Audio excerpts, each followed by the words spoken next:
but why don't you just kind of summarize, what people could be looking out for?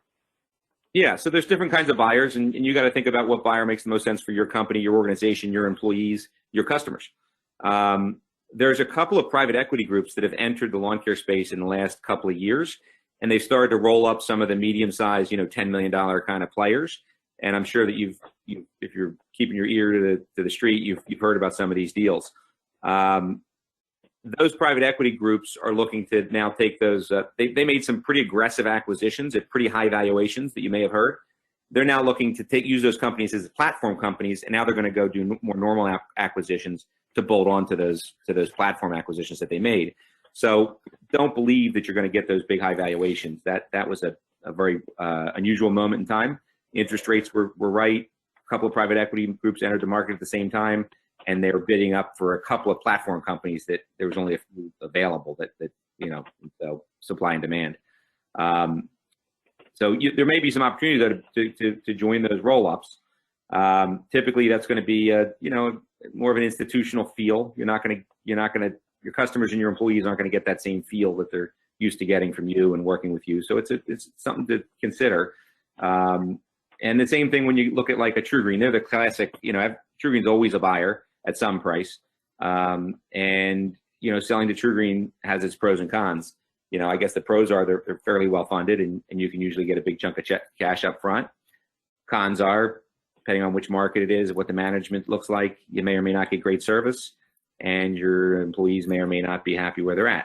In some cases, I still have a few employees that I sold to ServiceMaster more than 13 years ago that are still with ServiceMaster and making a nice living, and a whole bunch didn't stay very long. So, you just got to think that through. Really, if you can find the best, in my opinion, the best mergers are when you can find a good local competitor that's got a really good reputation, that takes care of their people, takes care of their customers, and culturally it looks a lot more like your company, assuming you're a local company as well. And if you can find a merger like that, and a more sophisticated operator that's willing to give you a decent dollar, but also take care of your people and your customers, that's sometimes the best way to feel like your legacy continues to go on in a positive way. And you may not care. You may just want to take your money and run, and in which case go with your best deal. But it is something to consider. Yeah, something you had hit on was the cultural fit, and is the buyer a cultural fit? How do you analyze, whether there's a fit there? Yes, I mean, it goes with what, basically what I was just talking about. Those private equity groups, the TruGreens, you got to think about, is that a cultural fit?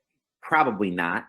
Most of the local independents have been operating as the anti-TruGreen. So it's hard to kind of roll up to the person you've been competing against, viciously. You may not feel that way, in which case they may be a good fit. You may want more of a corporate opportunity for your employees. If that's the case, that's great. But I think if you look at some of the local, if you can find a good local buyer that's running a very good company that takes care of their people, that's, in most cases, most of our regional, independent lawn care companies, they're going to do better culturally when they merge into a company like that. That's a local company that's has a similar feel as what your company looks like. And the best opportunity is when you can merge into a bigger company that's maybe better organized, better funded than yours.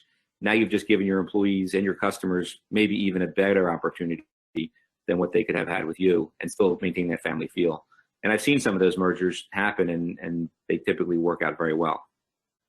This is not really in this segment, but have you seen situations where the company owner has actually moved over and become part of that new company in the merger? Yeah. Oh, yeah. So it's not common. Most of the time, the owners are going to stick around for 90 days to help the merger happen, and then kind of disappear into the sunset.